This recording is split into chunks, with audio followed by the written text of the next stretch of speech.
1939년 2차 세계대전이 발발하죠. 그리고 42년까지의 이야기들을 한번 이어보도록 하겠습니다.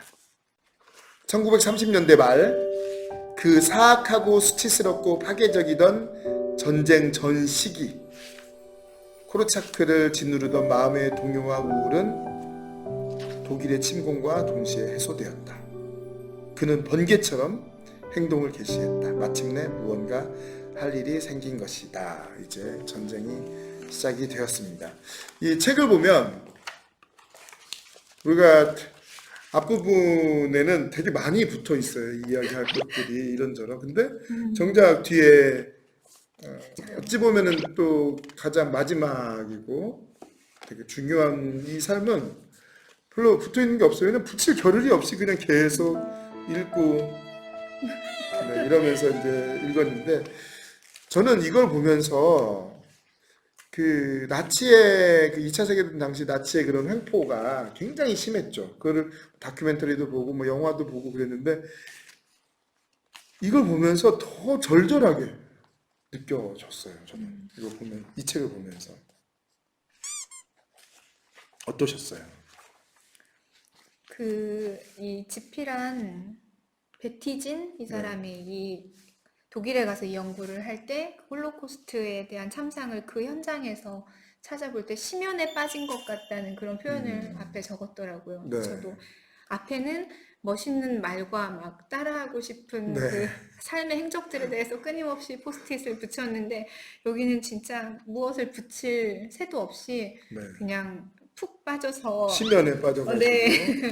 네, 읽었고 또 우리가 굉장히 세계사적인 그 전체 맥락과 지식에 대해서 저 개인적으로 좀 무지하게 살았구나. 그냥 뭐 유대인 대학살이라든지 홀로코스트라는 것을 단편적으로만 알고 있었죠. 그러니까 그 역사라고 하는 관점이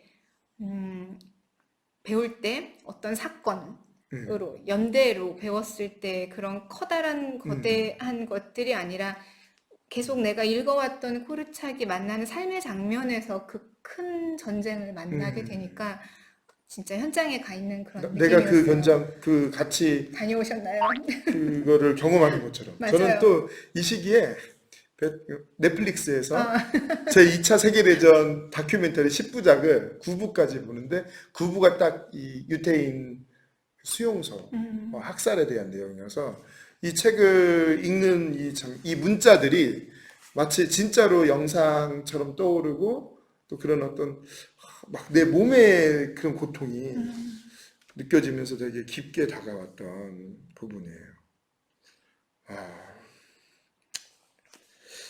되게 막 결말을 아는 소설을 읽는 느낌인데 너무 슬펐던 네. 막 마주하기가 좀 어려웠는데 네. 네. 지금 우리 이야기하는 것도 앞에는 그막 제잘제잘 얘기하다 여기서 자꾸 이제 또 여기에서 보면 그 전쟁 중 그 나치 횡포가 심해지면서 게토라고 하는 유대인 지구로 가게 되고 그 삶이 굉장히 어려워진단 네. 말이에요. 네. 근데 그 와중에도 또 유대인 위원회의 대표는 코르차크와 함께 이런 고아원들 그리고 놀랍게도 놀이터를 계속 만들어요. 맞아요.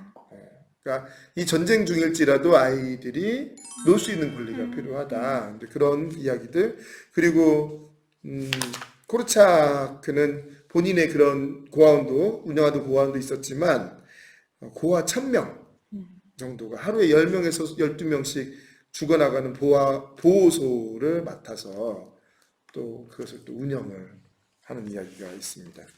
그 코르차기 얼마나 매력적인 인물인지 저도 좀 적어놓은 부분이 그 고아원을 게토로 옮기게 되는 장면에서 네. 아이들 그 코르차기 했던 얘기들이 아이들에게 그런 불행과 불안을 굳이 알리지 않도록 하는 것에도 되게 마음을 썼잖아요. 네. 어디 갔어? 그래서 그 게토로 고아원을 옮길 때 그 코르차기의 계획은 이렇게 표현을 했어요. 거대한 극단처럼 옮길 생각이다.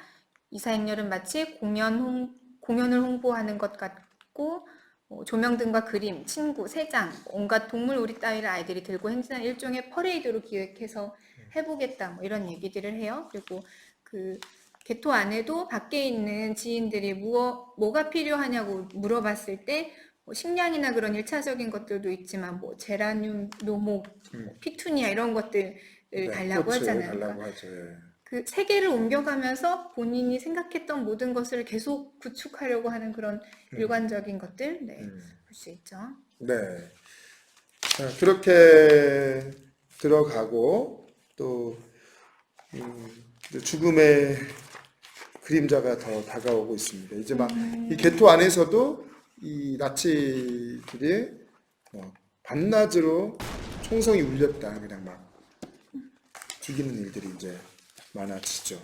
그리고 몇 번은 잡혀가기도 하고 그러면서 이 개토에 있을 때 사진을 보면 굉장히 이제 수척한 네. 그 전에 좀 행복했던 시기에 코르차크를 보면 굉장히 그냥 모습만 봐도 너무 감동을 주는 그런 모습인데 이제 그 시기에 개토에 있을 때 그 사진을 보면 굉장히 수척하고 그리고 내용도 보면 그런 신체적인 고통, 우울감, 외로움, 마음의 네. 외로움과 그리고 몸 자체가 많이 노쇠해가는 그런 이야기들이 있습니다.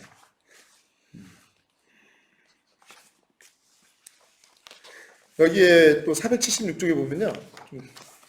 코르차크의 정신적 저항 방식은 인간적 한계를 뛰어넘는 일들을 떠맡는 것이었다. 라고 이야기를 하는데 여기 제가 밑줄을 쳤어요. 그게 본인이 갖고 있는 어떤 내적인 그런 어두움이 크기 때문에 더 외적으로 아주 큰 일들을 더 맡은 게 아닌가 그런 생각을 해봤어요. 우리가 그냥 현실의 어려움을 혼자 이겨내는 것으로 자조적인 표현으로 정신승리라는 말 네, 많이 하잖아요. 근데 그렇죠. 이걸 보고서는 쉽게 쓸 수 있는 말이 아니구나 그런 생각도 좀 했고, 그러니까 뭐 아이들의 그 권리에도 죽음에 관한 이야기를 넣고 할 수 있었던 거는 전쟁이며 극한 상황이며 죽음이며 어쨌든 다 살아가는 것 안에 연속성으로 봤나 봐요. 네, 삶과 죽음을 연속성으로 받고 삶은 뭐 이상한 꿈이다라는 이야기도 하죠. 네. 사실 지금 막 시국상 우리도 감염병 하나에 온 세상이 마비된 것 같은 그런 네. 경험들을 막 하고 있는데 큰 일이 닥쳤을 때 그런 위기 상황 안에서 나로서는 어떤 선택을 하고 어떤 역할을 할 것인가 뭐 이런 생각들도 해봤어요. 네. 또 여기도 보면은 그 천여 명의 거리의 아이들을 돌볼 때 직원들이 늘 방해를 했대요. 코르차크가 무엇을 추진하려고 투표를 하면 무조건 똘똘 뭉쳐 코르차크를 방해했다. 직원들은 만만치 않은 강적들이었다. 그래요. 쉽지 않아요. 네. 아이들에서 읽었던 부분 중에서 네. 연결되는 부분이 네. 잠깐 읽을게요. 어른이라는 특권으로 아이의 잘못만 꼼꼼히 기록하는지요. 이런 내용이었는데 네. 뒤에 나오면 이런 얘기가 나와요. 어른들의 특권을 차지하고는 자기 자신을 다스리기는 포기하고 아이들을 감시합니다. 다루기 힘든 사람은 아이들이 아니라 바로 우리 어른들 아닌가요? 네. 그래서 그런 말이 있어요. 그 교실에서 학교에서 힘든 게 반 아이들도 힘들지만 옆반 선생님들도 힘들다. 무슨 말씀일까요? 그럼 처음 듣는 얘기 같은데. 그 아이들도 지내다 보면 다양한 아이들 때문에 힘들지만 그래도 어른들의 세계. 이 아이들은 네. 내가 맡은 아이들이고 내가 노력하면 또 그것에 또 호응을 해줘요. 그래서 가끔씩은 진짜 코르차크가 이야기한 이런 문장으로 쓴 이런 이야기들 이게 다 자신의 경험에서 건져 올린 문장들이잖아요. 그런 것처럼 내가 코르차크인 것처럼 느낄 때가 있어요. 아이들이랑 지내다 보면. 하지만 또 그 학교에서 만난 또 다른 어른들은 또 여기 있는 것처럼 똘똘 뭉쳐서 방해하거나 비판하는 그런 사람들을 만날 때도 그쵸. 있더라고요. 제 안에도 그런 면이 분명 있고. 그리고 나에게도 네. 다른 사람을 대하는 네. 그런 거. 있죠. 그렇죠. 그렇게 그는 마지막으로 이렇게 고백한다. 그래, 나는 광인의 아들이다. 유전되는 질병이다.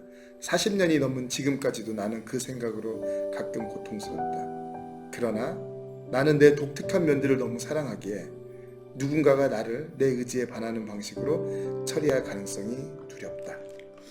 보면 이런 두려움과 함께 그 어찌 보면은 어떻게 이렇게 살 수 있었을까? 그러면서 어린 시절을 봤을 때 어린 시절의 가정의 환경이나 뭐 여러 가지 상황들 그리고 전쟁의 참사 이런 얘기도 했지만 어찌 보면 이 부분이 살아가게 한 가장 중요한 부분이 아닌가라는 생각이 들었어요.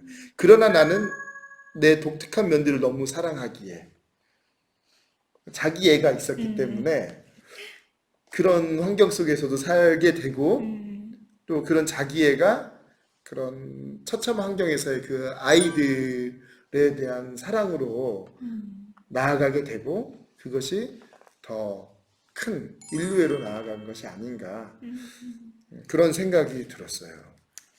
이 이제 아빠가 정신병을 앓다가 자살한 사건이 그 코르착에게 내내 붙어 있잖아요. 네, 근데 이게 나중에 후반부에 가면 광인들의 의회라는 작품을 통해서 네, 그 정신병원 안에 세계를 묘사하는 맞아요. 작품들이 네, 있는데 들여다보면 굉장히 또 제가 직접 읽진 않고 인용된 내용으로 네, 파악하는 거긴 하지만 역설적으로 굉장히 정상적인 네, 사회라는 생각을 했어요. 그래서 이 관통하는 이 아버지의 죽음이 사실은 어린 시절의 트라우마라기보다는 여러 가지 직업을 옮겨 다니면서 코르차크 자신이 스스로 영적 갱생을 얻는 그런 지점들로 작용하지 않았을까. 네, 네. 맞아요. 저도 그런 생각들을 했습니다. 우리 사실 이제 마지막 거의 남았는데 마지막 이야기를 하는 게 좋을지 그냥 이거는 물론 다 끝을 아는 이야기지만 또 그냥 아는 것과는 또 다른 그런 깊은 이야기가 있어요. 그래서 원래 계획은 끝까지 다 얘기를 하려고 했었는데 이거는 독자들에게 남겨둬야 될 것이 아닌가. 동의합니다. 네.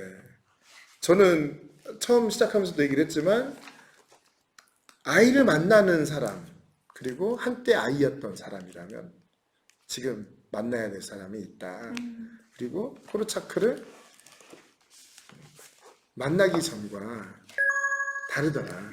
마치 매트릭스에서 모피어스가 네오에게 약을 주잖아요. 그 약을 먹으면 예전 세계로 돌아가요? 못 돌아가요? 돌아갈 수 없죠. 그런 것처럼 코르차크를 만나고 나면 예전과 같은 방식으로 아이들을 보게 되지 않게 되더라고요. 물론 예전으로 돌아가기도 하지만 또다시 코르차크가 봤던 그 아이들을 나도 같이 보게 되더라는 거죠. 네. 저는 선생님이 이거 읽고 네, 임용고 씨 다시 보는 꿈 꾸셨다고. 네 맞아요. 저 읽으면서 꿈을 꿨는데 이틀 동안 시험을 봤어요. 임용고사를 다시 보는 거예요. 제가 명예퇴직을 하고 지금 교사 교육을 하고 있는데 네. 다시 학교로 돌아가기 위해서 꿈에서 현실에서 못 보고 근데 정말 슬픈 소식은 뭐냐? 성적이 낮아 꿈에서 그래서 에이씨, 못 돌아가겠다 이런 생각을 했는데 심지어 어제도 또 꿈을 꿨는데 어제는 그 전에는 필기 시험을 첫날 보고 둘째 날 실기 시험을 봤어요. 국어시도 쓰고 막 체육도 하고 그랬는데 어제는 논술 시험을 보는데 논술 시험도 잘 못 봤습니다. 그래서 왜 이 책을 읽는 동안 왜 자꾸 그런 꿈을 꾸는지 근데 왜 결과는 계속 안 좋은지 참 별의별 생각을 다 해봤습니다. 저는 선생님 그 꿈꾸셨다는 이야기를 듣고 네. 제 나름으로 이 책을 좀 비유를 하자면 네. 스스로가 거치는 임용고사가 아닌가 교사 네. 스스로 그런 생각을 했어요. 그러니까 교사가 된 지 그래도 꽤 많은 시간이 흘렀는데 나 스스로 놓았던 것들, 놓쳤던 것들 혹은 보지 못했던 면들을 일깨워주는 어떤 관문처럼 네, 책을 관문처럼. 읽었습니다. 제가 아까 얘기했던 이 책을 읽기 전과 후가 다르다. 달라야 됩니다. 모피어스가 준 그 알약과 같다. 돌아가시면 안 됩니다. 네, 그런 그런 이야기라는 생각이 들었습니다. 자, 이제 마지막으로 총평. 총평. 네, 이 책을 읽고 또 이야기를 또 며칠 또 나눠보고 또 오늘 이렇게 영상까지 하면서 그냥 쭉 정리하면서 느낀 점을 간단하게 이야기를 해주시면 이제 마무리를 하도록 하겠습니다. 저한테는 크게 두 가지 화두를 줬다고 생각하는데요. 어쨌든 교사로서 또 한 시대의 소시민으로서 살아가면서 한 가지는 아이들 어떻게 만날 것인가, 또 두 번째는 난 어떻게 살 것인가, 이런 문제일 것 같은데, 아이들 만나는 데 있어서 조금 더 믿어줘야겠다. 그런 용기를 스스로 갖고 나도 나를 믿는 그런 것들이 필요할 것 같고, 두 번째로는 코르착의 생애에서 저는 제일 중요했다고 보는 지점은 기록이라고 생각해요. 뭐가 됐든 맞아. 간에 항상 남아서 써냈던 그 고증들이 있었기 때문에 우리가 지금의 코르착을 다시 들여다볼 수 있는 기회도 얻고, 그래서 그냥 내 삶과 내 일상을 좀 더 기록하기 위해서, 그리고 기록을 위해서 조금 더 담백하고 담담하게 관찰하려고 하는 노력들을 해야겠다. 그런 생각으로. 지금 기록, 관찰 굉장히 중요하게 여겼죠, 코르착이. 네.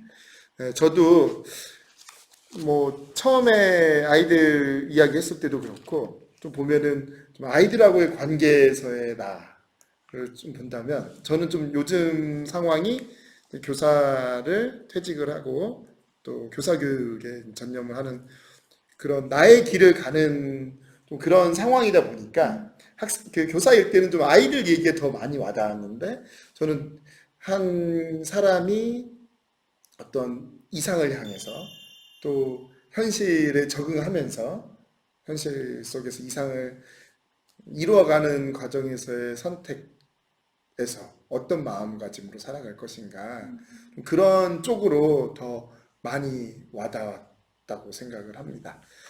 네, 이렇게 해서 우리 거의 1시간 정도 우리 얘기를 나눴는데 정말 이 책 만나야 합니다. 네, 꼭 만나세요. 만나세요. 네, 네 감사합니다. 감사합니다.